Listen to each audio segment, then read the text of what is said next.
All right, welcome back to another installment of the Wide Right Podcast. I'm your host, Miami Hurricanes beat writer Manny Navarro of The Athletic. It is Monday, April 18th, around 1 p.m., and we've got one of the newest Hurricanes on the roster around for today's episode. That would be former UCLA linebacker Mitchell Agude, who is now a Miami Hurricane. Mitchell, a lot of interesting stuff to get into, but first of all, just welcome to South Florida. I know you were telling me you just moved into your new place. Yes, sir. Appreciate it. Thank you. Where love out here in Florida. It's crazy.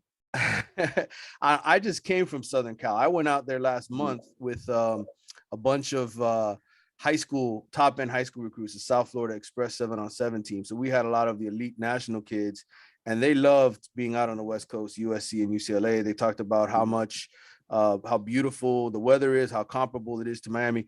I know the big difference though, it's the humidity. So first off, yeah, I was gonna ask you, how's that breathing the air thing different from back home? I mean, everything like the look wise, everything is like the same.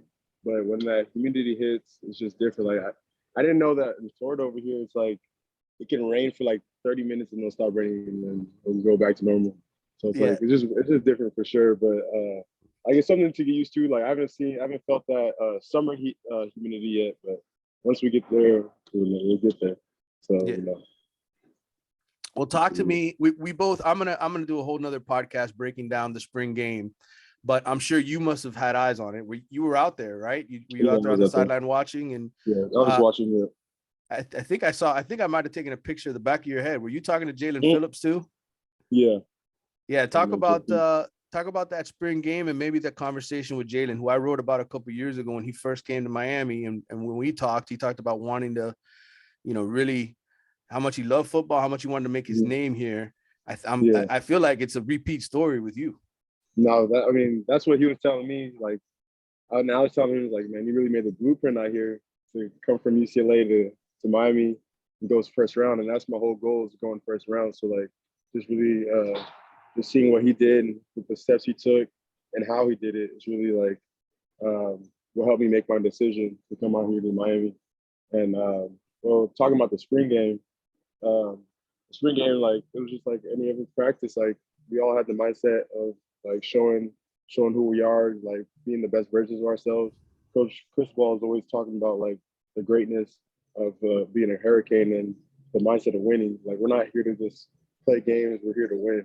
And I think that's what's like the culture of everyone's mindset, and every player is thinking, like, this is a spring guard. This is something that's for, like, the fans and everything. But we have a mindset of winning in the fall, and that's what we're working towards.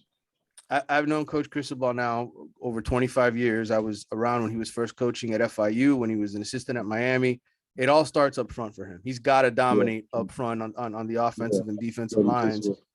And I'm sure, for him to come out and sort of handpick you, right, and want you to be somebody he brings in to help his cause here, that means he knows you can do really well here.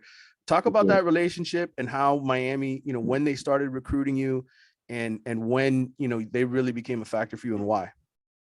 Well, always when playing Oregon, when he was over there from UCLA, like, I always thought, like, we had our team, like, overall had a better team than Oregon at the time when playing them, but they always knew how to, like, their culture.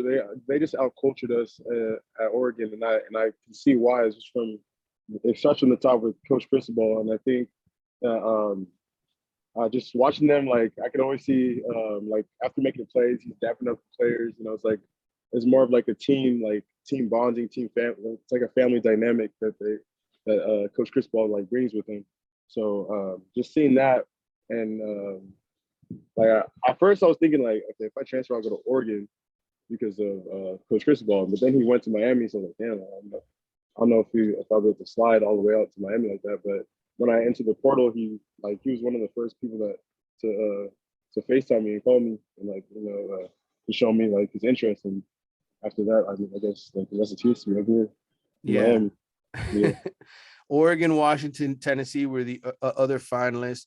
I know you when you did the interview with my boy Streeter, over at Footballville. You mentioned to him how Cristobal, the 3 days that you were here, he was kind of your quote unquote tour guide. What's it like? What's it like to spend 3 days with Mario Cristobal in a new place? I'm sure. I mean, I talked to these other recruits, bro. They all tell me nobody recruits them harder than Mario. Yeah, for real. That Coach Cristobal, like, it's just a vibe to him. Like you can tell, like it's just the realness that he has, and like he's not just doing it just to do it. He's doing it because he cares, and he's doing it because he knows what his end goal is, and he wants good people. Like he wants players that he can actually connect with. So then it's like an actual family. He doesn't want just players like to be robots, you know. So I think that situation where he's recruiting people, he's like, it's an interview for both of us. Like, he's interviewing me and I'm interviewing him. So I think that's why Coach Cristobal is so like into like his recruiting, because he wants the best guys player wise and like characteristic wise. Yeah. And the players, they all say it's genuine. Like the Yeah, conversations, sure. it's not just football, it's life, it's a lot of different things. And it's a gift. And that's why Miami fans are so excited, because they know that this guy is one of those special coaches in college football that, A, if he really wants you, A, he's going to know who's good, and B, he's going to know how to get you here. And obviously, he was able to sway you pretty good to come here. I'm curious. Let's talk about the depth chart a little bit. I mean, obviously, you've started in the past. You're a guy who's coming in here probably to start right away as one of the edge rushers. Jafari Harvey didn't play in the spring game. I would assume he'd probably be another one of those starters, probably opposite you.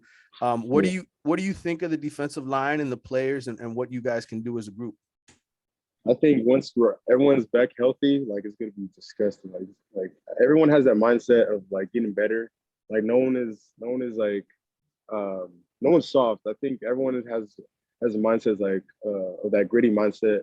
And I think with me and Harvey being able to just slide on opposite sides of each other, like I really want to be able to because we both play that jack position, but the way that they're talking is like being able to be like left and right type thing, so we can just like, if he likes one side and I like one side, then I'll stay on that side and I'm gonna beat up this tackle and he's gonna beat up the other tackle.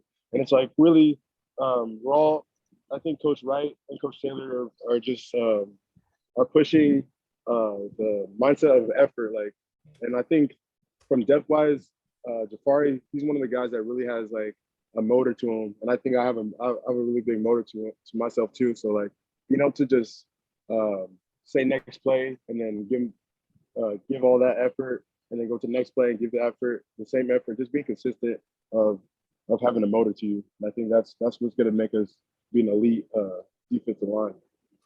You mentioned Jason Taylor and Coach Wright, and I know in your previous interview you talked about wanting to be a Hall of Famer in the future, have that generational wealth, take care of your family. Obviously, a big attraction had to have been coming to work with a guy like Jason Taylor, like a guy like Coach Wright, who was in the NFL, was a very good player at Texas himself. During your visit, what were they sort of stressing to you about how they could use you, A, and then B, just what made you just feel like, man, these are the guys for me? Well, for them to like use me wise, like being that boundary defensive end, and like at UCLA, I wasn't able to show all my like capabilities just because I was playing like a kind of like a 3-tech type end. Like I was more in the 4-eye than I was actually in the boundary. So I was like that field edge. So they're just letting me know that I'll be able to play in that boundary, sitting the edge, being a 9 technique, just being way more versatile than I was in UCLA. So like that's something I really want to be able to do, is just show everything I can do. And just with Coach Taylor and Coach Wright, it's like whenever Coach Taylor tells me to do something, like this man has a gold jacket, so like I'm gonna do it. Like any type of tip or anything like that. Even Ed Reed over there too, like he's giving me tips. Like if you see me over there doing jump jacks, that's from Ed Reed, because he told me, he's like, you can do anything. Like it's like small things like jumping jacks. What's called on your free time. He's gonna keep you like active. You like, and that's something I did. I was like, all right, Coach, if Ed Reed telling me to do something, I'm gonna do it. So because like those people are people that have done it and done with like the highest level. So I think just taking taking their golden nuggets and just putting on my backpack and just keep on going. And day after day, I'm just trying to get better. Pro Football Focus, they're not always perfect. I don't know that they get all the stats right, but they had you down for 38 quarterback pressures last season. I know you said your best game was against UCLA, and I can understand. I think you tied for season high with 7 pressures in that game, plus 2 sacks. So you showed out against the best competition. The ACC is kind of interesting. You said UCLA, you mean LSU? I'm seeing LSU, my bad. Yeah, my fault. Glad you caught that correction, because my listeners would have brought it up. They would have made fun of me for getting that wrong. So thank you for that. But you said the LSU game was your best one. And like I said, 7 pressures, 2 sacks.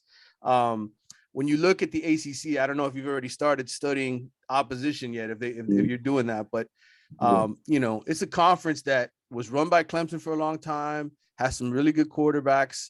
Still, Tyler Van Dyke, one of them on your side. But have you started breaking down the ACC and the offensive linemen, and what are some of the goals for you this coming season? Well, definitely, I gotta have the 10 plus sack season for sure, and 10 plus TFLs for sure. What's called my boy Swally? He's cutting up. He's making some cut-ups for the top tackles out here, just so I can have just an advantage of seeing like the tendencies and everything. Because with the position I'm gonna be able to play, I'm gonna have a lot of more versatility in my game, so I can be in my toolbox. So I think just knowing the type of sets that tackles use, or whatever they like to put their hands low or high, those sets, or if they're vertical, or if they like to jump people. I think just having that, just knowing that, having Coach Taylor and Coach Wright, to just work on me, I think it's going to propel me to have like one of the best seasons that I had in college. Yeah, 10 plus sacks is a great number to shoot for. And your boy Jaelan, he put up some huge numbers here himself. Is there a little side bet between the two of you? Maybe you break his There's mark? No side bet, but he wants the best for me though. So yeah, so I'll make sure I do that. Yeah. Did you guys have much of a relationship at all when he was at UCLA, or did you guys not know each other? Or how did that No, because I really got to UCLA because he left. That's the crazy thing, because I was in junior college, and then he came over to Miami, and then when he left, I got an email from UCLA saying that they're looking for an edge, and I think that was that process. But he's really close with Osa Adikazua, and him and Osa are like best friends, and Osa's my boy from UCLA because he stayed at UCLA. So I think me and him, just that connection, like it was like kind of like a network type thing. And we just chopped it up from there. He was so monster size, such a physical, dominant presence here at Miami right off the bat. We noticed his body. We were just like, man, this guy, you are 6'4", 250. That's nothing to sniff at either, man. I mean, you are a big guy yourself. You know how much this game is about numbers, right? The combine and all that kind of. What are some of your weight room numbers, your speed numbers, anything you can share with us to give us sort of a taste of where you're at physically and prepared for this coming season? Well, in what aspect, like numbers? Well,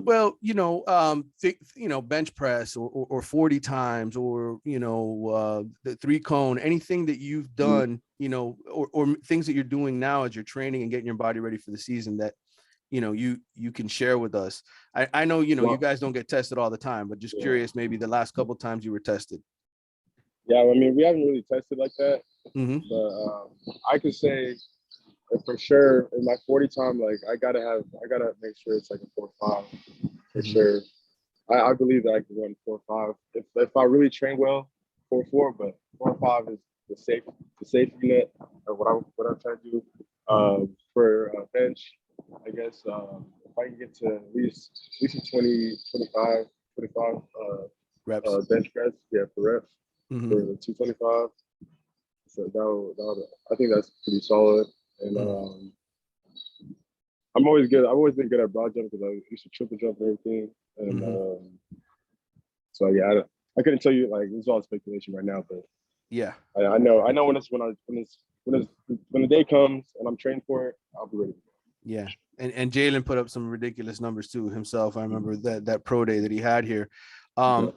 We're gonna get to the past in a second, but tell us about Caleb Johnson, because he is a huge target for Miami and all of this. And I talked to him last week, over the weekend, actually, right after the spring game. And I think Miami's in a real good position. Not going to give anything away, but it looks like they're in a real good position.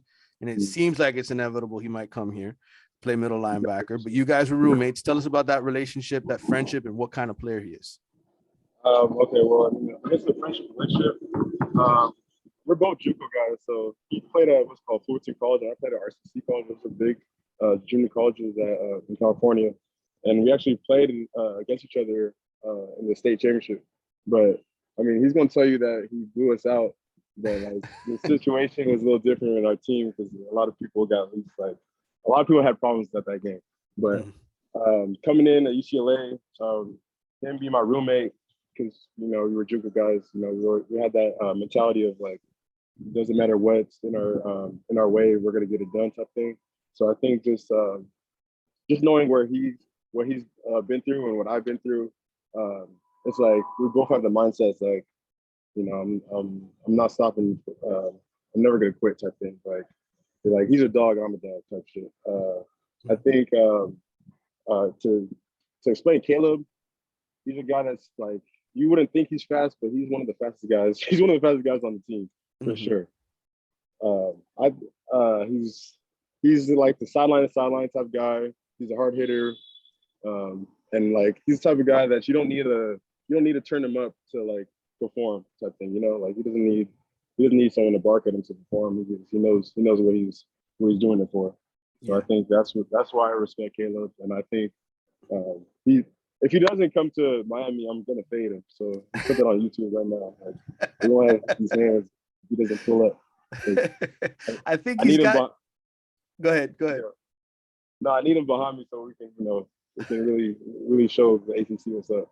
Yeah, I think he's got one trip to Texas this week. Although I don't know how much of it is just, maybe just going out to Texas because he wants to see what it's like. But I don't know. It feels pretty good that he's going to end up here. We'll see if maybe by the end of the week we have an official announcement or something like that. For sure. But hey, we're gonna, again, I keep teasing this story because it's so good. I mean, what you were, like you mentioned, what you overcame in your life, but I want to talk about NIL because that is a big part of all this, right? I mean, Mr. Ruiz, John Ruiz, who I wrote about last month, and he's got over 45, 50 guys on NIL deals just on the football team. That doesn't even include like basketball and baseball, and he's so invested into trying to get Miami right. We'll talk about meeting him and then the NIL deal you got with Cadillac, because I saw you standing in front of a beautiful Cadillac, and I'm trying to see how we get sports writers in on these Cadillac deals, man. I got to talk to Mr. Ruiz. How do we get a sports writer? I don't care what. I just need something. I'm driving like a 2005 Ford Expedition, man. I got to get something out of this. Yeah, I mean, Mr. Ruiz, he's just meeting him, like you can just tell like he cares about like Miami. Like he's such a like pure alumni because he doesn't need to be doing this. Like I feel like he's just so like wealthy right now. Like it's just coming from his heart that he's like taking care of everyone. And I think this, I mean, really, I wasn't even expecting me to get a car, but I think through my mom, like just talking to him, and like we just had a meeting and just going to his house. And I just like his house is ridiculous. First of all, his house is like a resort. Like and I just like just me and him talking to each other, and he just really just asked me what I need type thing, and I got sent to the dealership, and then I said I like this car, and then he took care of it type thing. And but I think the reason why we're just so like he's just so like ready to give is just because like first of all he wants good people here, he wants characters, he wants people to have a good characteristics, and just you guys are ready to play football or ready to like help the team, like, and I think that I'm ready to give my all to the Miami Hurricanes. I'm ready to make sure that when I leave this place they're gonna remember my name, I think. So I think that with NIL, it's gonna for sure allow a lot of people to be more financially free, allow people to actually see Miami for what it is, and like be able to for recruits to be able to like know that if they come to Miami, that they're gonna have someone behind them that's gonna want to take care of them. And I think that's a really good thing for a school to have. Yeah. And I know from going down to his office and seeing the kids film a commercial. I was there when Tyler Van Dyke and Jalen Rivers and all these guys were there filming this like security commercial. Yeah. They're protecting Tyler.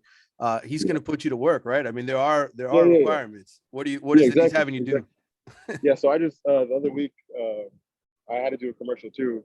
They were putting makeup on my face and everything. Like I've never done that, but they it's like real. Like we must actually make sure that we're ready for like the real world, like business, like taking care of business type thing. So it's not like we're just getting handed out like money or stuff like that. It's like it's real work. It's like we're advertising it's called LifeWallet, and then also some people are doing his cigarette racing boats like commercials and stuff like that. So I think it's like real it's the real world in the college atmosphere, that it's like showing people that like after the football or after whatever sport you're doing, like if you're in business, you got to get things done, and then there's no like slacking type thing.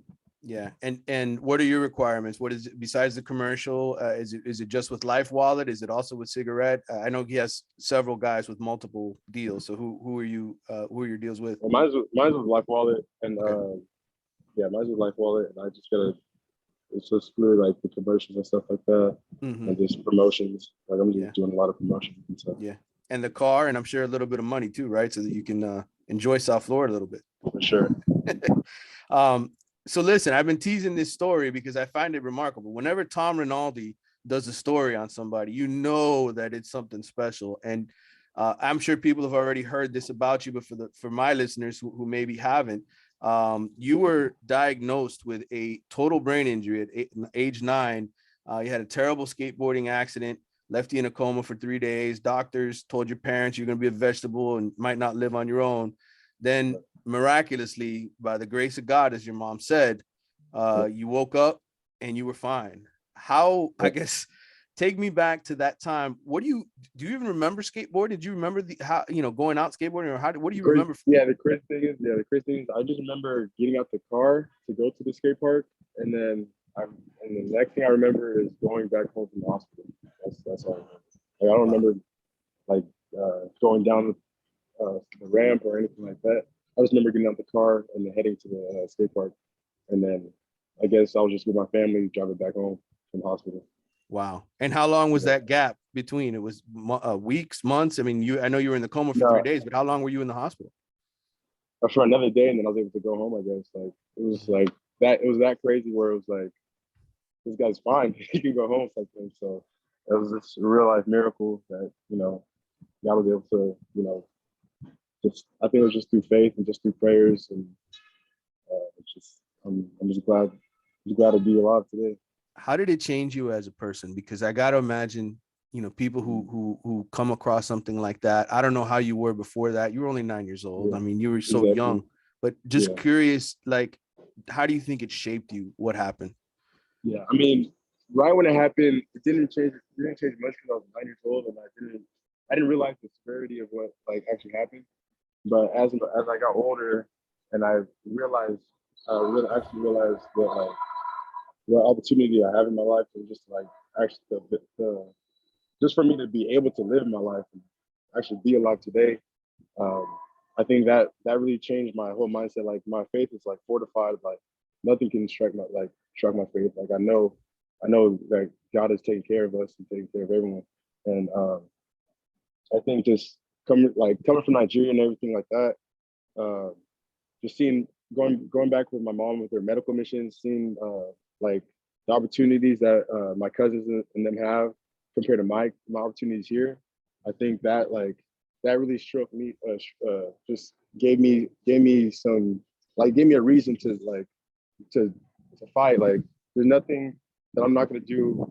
If I have an opportunity, I'm gonna go and get it, type thing. So I'm never gonna quit on anything. I'm never gonna stop. Like that's my mindset, because I know that there's people back home that need my help too. So like how my mom is taking care of them, I'm trying to do the same thing. I know, and I have a big opportunity in front of me that I can't waste. Yeah. How hard was it to convince her to let you play again? Because I think doctors recommended 3 years, right? Without Yeah, any sort of contact sports. Was she fighting that yeah, hard when you were young? definitely, definitely. Mm. Before, she was really, I was like sneaking out to play football or play sports with my classmates or my neighbors. So like every other week, she would find me at the park, like like yelling at me from across the park and telling me to get out. Like it was really embarrassing at the time, but I mean, I understood. Like now, I understand. Like she was just scared of like just losing me again type thing. So I think it must have been really hard for her to you know to accept that at first, but you know. Like you can only keep a person like Cajun for a little, for a certain amount of time until like they need to grow up. And I think um, like just knowing that like after the years went by, I think knowing that like nothing is wrong with me and I'm able to actually do like live like a normal life. I think she decided like I'm okay with me playing sports and stuff. Yeah. And so it was a year afterward that you were able to kind of sign up and start playing football. How long did it take before you actually No, it was in a like helmet? since I was 9, so probably like 4 years, and I was actually able to actually play football. So you're But about 13 years old the first time yeah, you it was like yeah, 13. yeah. But I was playing sports like outside of like Yeah. like the real sports type thing or real. Yeah. When was the last time you went back on a mission to Nigeria with your mom, or has it been a while? Yeah, last time was 2019 when I was still Okay. in junior college. So, Pre-COVID. yeah, pre-COVID. Yeah, And your mom I'm and your trying to go dad, back still. yeah, you want to So what? go. I was gonna say your Yeah. mom and your dad, you mentioned the missions. What did they do for living, and you mentioned coming here from Nigeria. How old Yeah. were you when you came and all that? Well, I mean, I was born here. My family was born in Nigeria, and they came here. My dad came here when he was like 18, 18 years old, and Hmm. then went to like Virginia, did his master's, got his master's, and then went back, got my mom, and then raised us over here. So, but like the medical mission, or if you want to know about my parents, my Yeah. mom's a nurse, and then my dad's an engineer. Wow. So they're just they're really good role models for our family, and just And what did they you just work. UCLA is a great school. What did you end up graduating with? I graduated in African American Studies, Hmm. and so now they came over here. Are you saying like GPA wise or? No. Yeah, what you studied. Yeah. Yeah. I'm Oh sure you yeah, had good grades. yeah. I like You it. go to UCLA, you got to have good Yeah, grades. Yeah. I got to. Yeah. So you Yeah, graduated African American studies, and then what do you want to do here at Miami? You got a year essentially, yeah. right? So I'm trying to do the education in sports administration, Okay. and I think that's just gonna help me like later on, like when football's over, I kind of want to still be in sports. Still want to be like involved with athletics and everything. So I Hmm. think after that, like it's gonna help me get into this world of administration. Yeah. Well, listen, everything you've learned and overcome, and what we can expect from you this coming year on the field and off the field, I think you're well set up for success, man. And I welcome you to Miami. I know our fans are excited to have you. They want Appreciate it. they want some sacks, and you promised them 10 already. So We're at gonna get least them. 10. We're gonna get them. No, we're gonna get them. Sure. Ain't no doubt in my mind. Yeah. We're gonna get 'em. Well, Mitchell, I appreciate it, man. You were a great guest. It was good to have you on. Get the Canes family to get to know you. Anything? What number are you wearing? Have they set that up for you yet? And They what haven't set it up, but I'm trying to get 45. Trying to keep keep the it the 45 same? on. Yeah. Okay. 45. I'm trying to think back to some former Canes with 145 here before, some of the great linebackers. When you were there Saturday, any of those guys come up to you, former Canes? They talk to you, guys. Did you meet anybody or talk to someone you hadn't met Um, yet? really just talk to Jaelan. Mm-hmm. That's really who I was talking to the whole time. Okay. So, All right. you know. Well, I got a great photo of the back of your head, but I could use some good ones. You can send me for my story when I write You that just one. gotta call my name, bro. I'll turn around, throw you up.